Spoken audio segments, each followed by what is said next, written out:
sobrantes en auto, en orden a los hechos en los que habría participado en carácter de coautor, calificados prima facie como lavado de activos, agravado por realizar hechos con habitualidad y como miembro de una banda formada para la comisión continuada de hechos de esta naturaleza.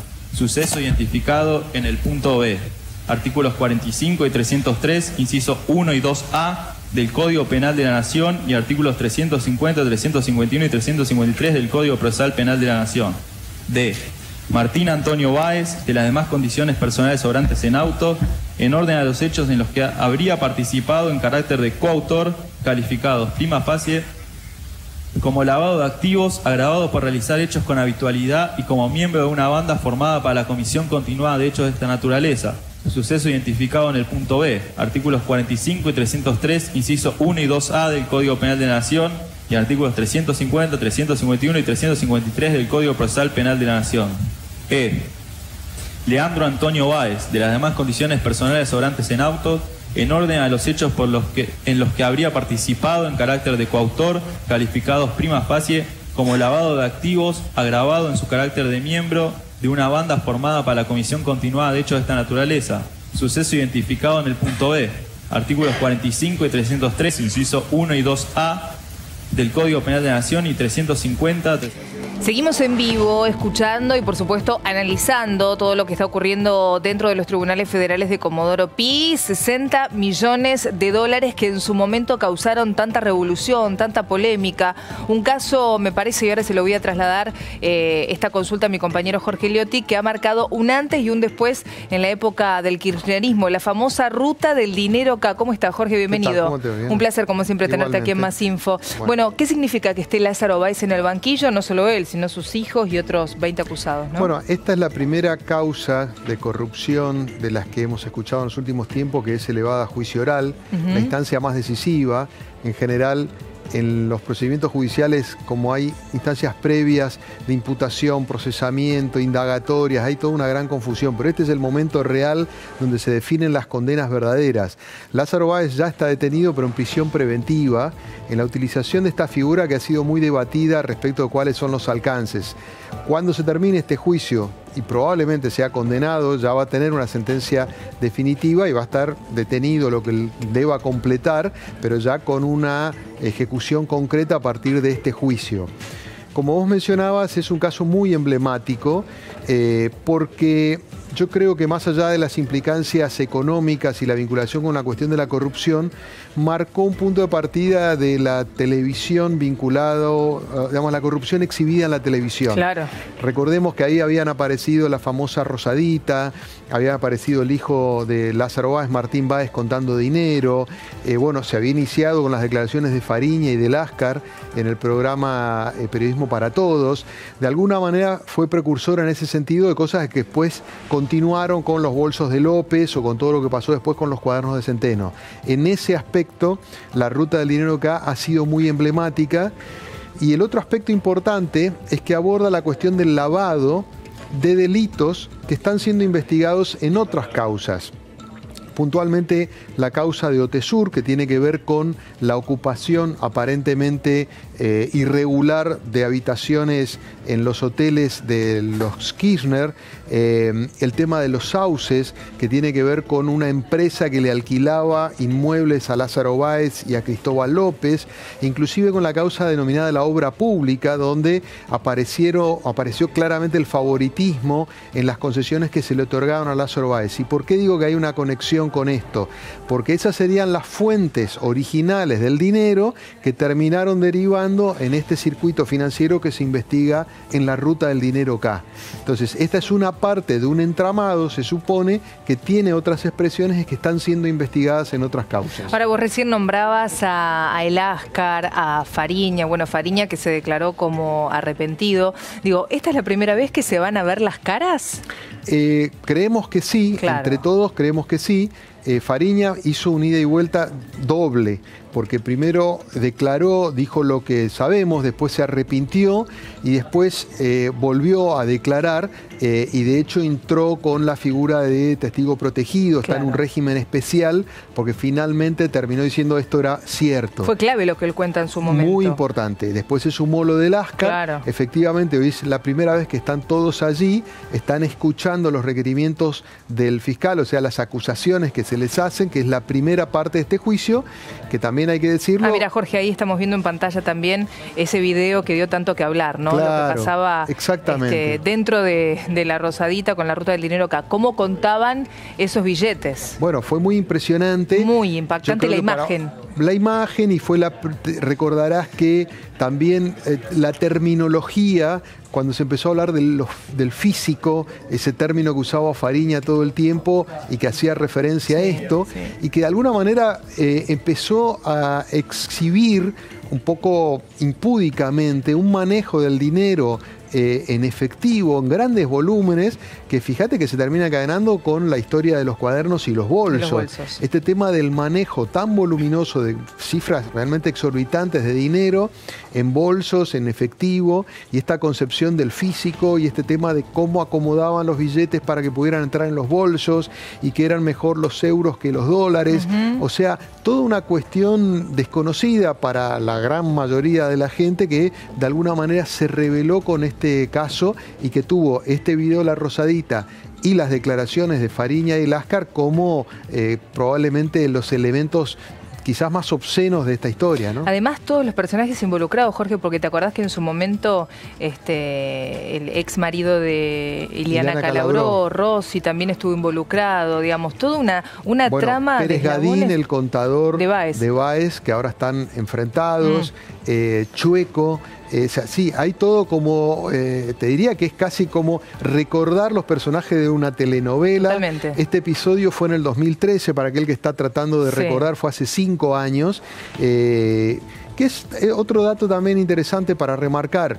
Se había cuestionado mucho el rol de Casanelo, el juez que llevó la instrucción de esta causa. ¿Te acordás que se hablaba se le decía en el Tortuga Casanelo porque avanzaba muy lentamente? Bueno, la verdad es que el plazo al que llegó al juicio oral, para otras cosas que hemos visto en los últimos tiempos, como causas abiertas por venta de armas, no estuvo tan mal.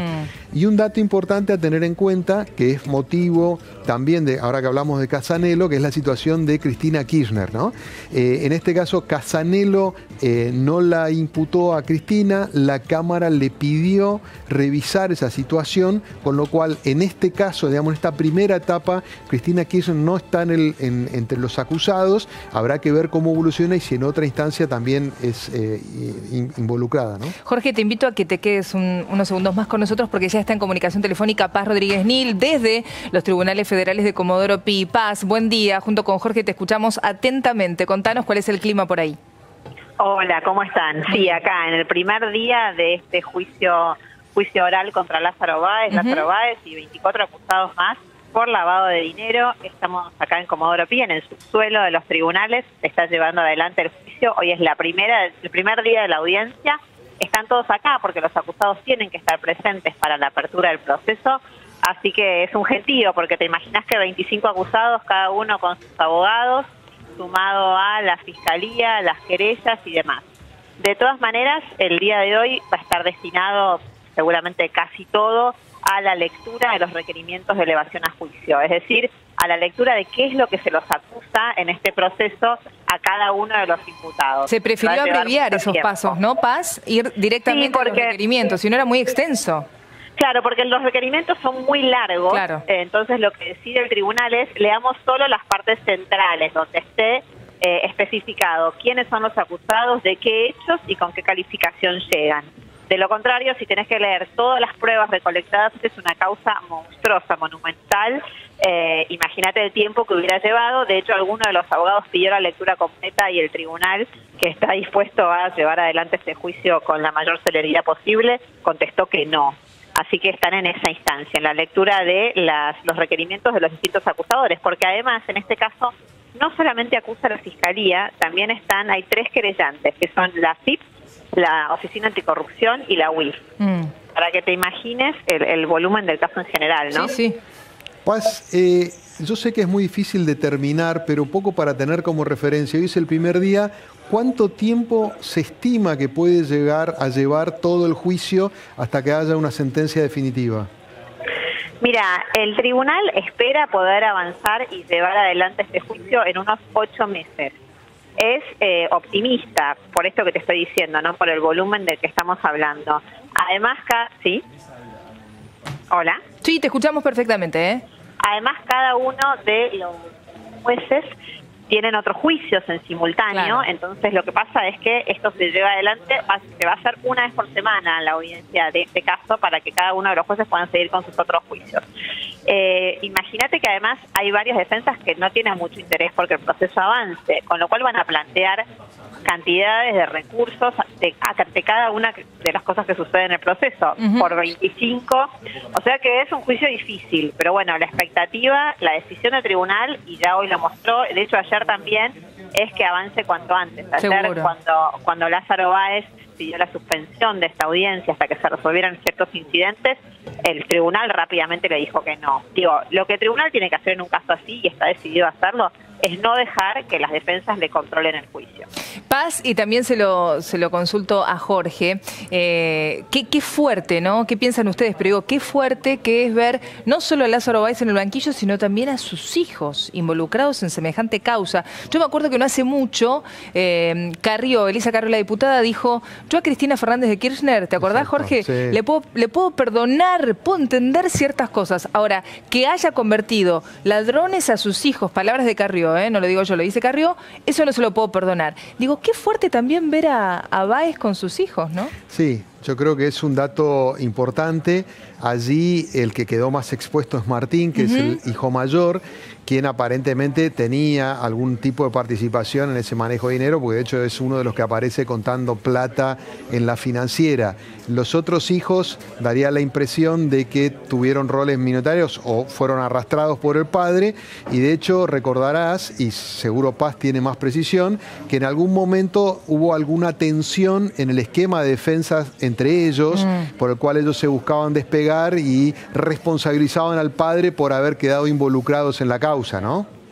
Sí, hubo varios cambios de abogados y varios cambios de estrategia, pero efectivamente fue así. Y es cierto lo que vos decís, sobre todo de Báez, porque hoy ya nos acostumbramos a la idea de que Báez está preso. Báez lleva 2 años y medio preso.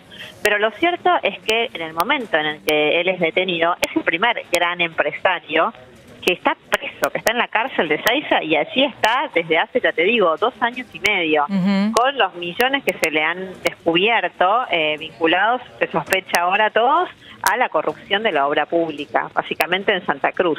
Lázaro Báez es un hombre que pasa de ser un empleado de banco a convertirse en el mayor contratista de obra pública de Santa Cruz, con miles de millones de pesos en sus empresas que no existían.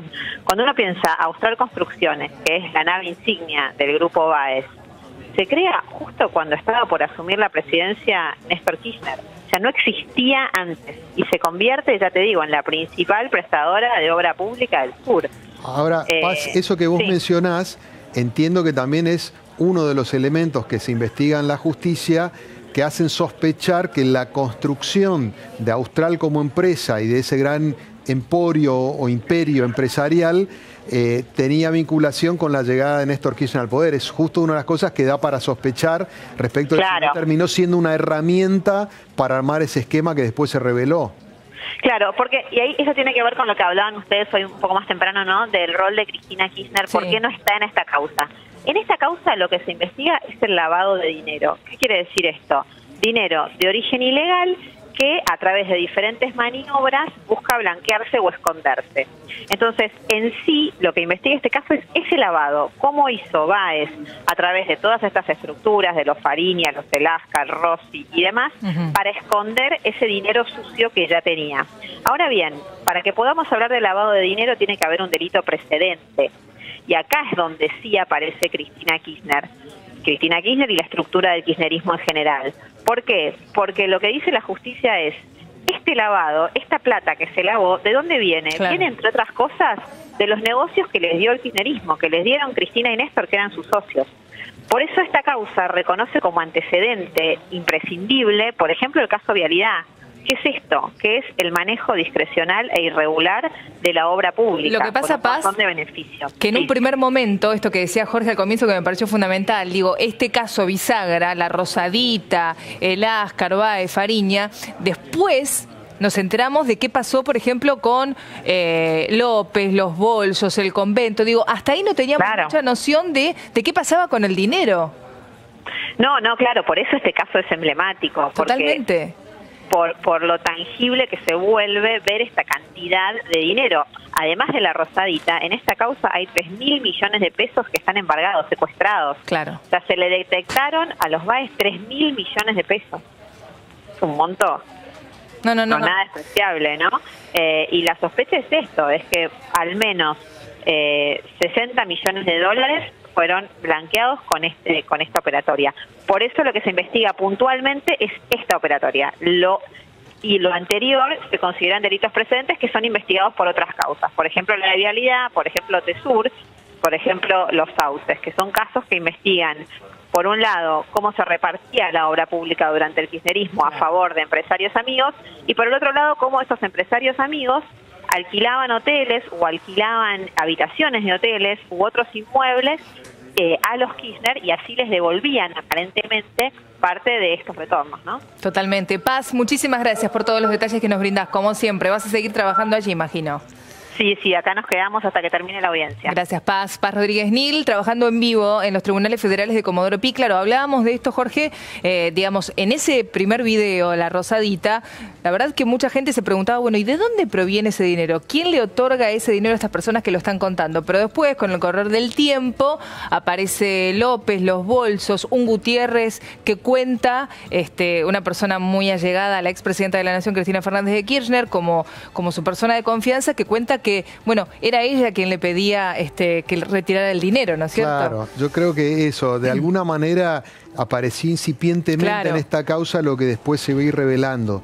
Inclusive hay una conexión con el caso de los cuadernos, que es el último de ese corolario, digamos, de ese rosario de causas que se armaron en función de la corrupción durante el kirchnerismo, y que es la siguiente: una de las principales sospechas que tiene el juez Bonadío, que investiga en la causa de los cuadernos, cuando intenta ver, digamos, dónde fue a parar gran parte del dinero, sostiene, y lo escribió la propia Paz, el hecho de que las propiedades, la gran decenas de inmuebles, casas, centenares de vehículos que tenía Lázaro Báez, eso es plata del funcionamiento de los Kirchner. O sea, no solamente tiene la sospecha de que hay plata escondida en una bóveda enterrada, como la fue a buscar y demás, sino que también fue convertida en propiedades, en bienes tangibles que están a nombre de Báez, utilizando un poco la idea de que Báez es, de alguna manera, el testaferro de los Kirchner en este tipo de cuestiones. Por todas estas razones se conecta esta primera causa emblemática con la más reciente, que la de los cuadernos, donde Lázaro Báez es un actor central. Sin lugar a duda, y por supuesto les vamos a seguir contando el minuto a minuto de lo que esté ocurriendo allí en este primer día de juicio en los tribunales federales de Comodoro Pi. Pero con Jorge vamos a evaluar otro de los temas que está resultando resonante en estos últimos días, que tiene que ver con el presupuesto para el próximo año, ¿no? Por demás polémico. Sí, se terminó la gente está pensando, dice, pero no se terminó, no se aprobó. Claro, se aprobó en diputados, pero bueno, el Congreso tiene 2 cámaras, ahora va al Senado. Se supone que allí está más allanado el camino. En general, el presupuesto no se toca en el Senado, sino tendría que volver a diputados. Como que cuando se discute en diputados es la discusión más grande. Claro. Y en el Senado se cumplen protocolarmente los procedimientos que corresponden. Ayer fue el ministro Duhovne, hoy va la ministra de Desarrollo Social, Carolina Stanley, va a ir Frigerio también. O sea, Sica, ¿no? También. Va a ir Sica mañana, van a explicar distintos aspectos del presupuesto. Ya un poco el bloque principal de oposición de los peronistas que conduce Miguel Ángel Pichetto dijo, nosotros vamos a apoyar el proyecto. Hay entre 10 y 12 senadores de ese bloque que apoyarían. Hasta ahora solo hay 2 que dijeron que no lo van a hacer, que son 2 tucumanos, Alperovich y Beatriz Mirkin, con lo cual en el trayecto central del presupuesto daría la impresión de que el Senado no va a tener mayores dificultades, se aprobaría a mediados de noviembre, estarían los plazos que está esperando el gobierno. Sin embargo, apareció un debate no de tensión, sino de consenso en un proyecto paralelo que acompaña al presupuesto que tiene que ver con el incremento del impuesto a los bienes personales.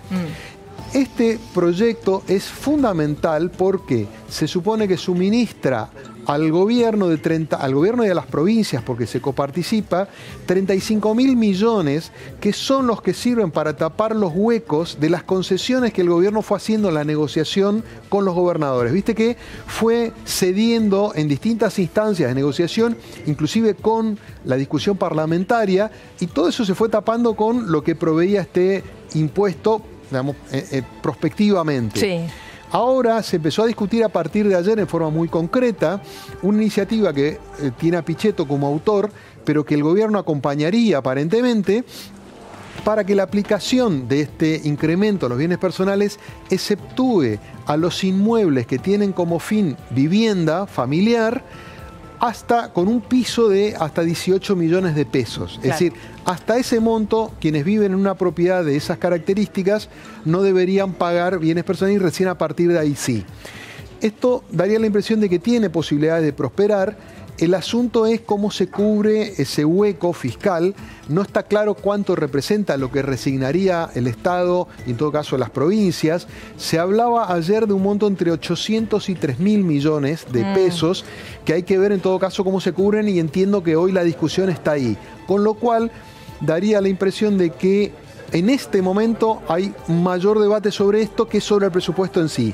En este momento, de hecho, están reunidos en el despacho del jefe del bloque, Miguel Ángel Pichetto, un grupo de gobernadores peronistas que están tratando de consensuar, porque serían parte de los perjudicados, porque ellos recibirían menos por coparticipación. Claro. Así que creo que están tratando un poco de alinear esa idea para que el Senado se lleve un poco la cucarda, es decir, beneficiamos a los sectores medios en particular. Esto debería volver seguramente a diputados, y ver en todo caso cómo los gobernadores evitan perder ese plus que se habían garantizado. Gracias, Jorge. De hecho, vamos a ir ya mismo en vivo a ver qué está ocurriendo allí. Como siempre, un placer tenerte con nosotros. Está en el Congreso nuestra compañera Carla Ricciotti. ¿Cómo estás, Carla? Buen día.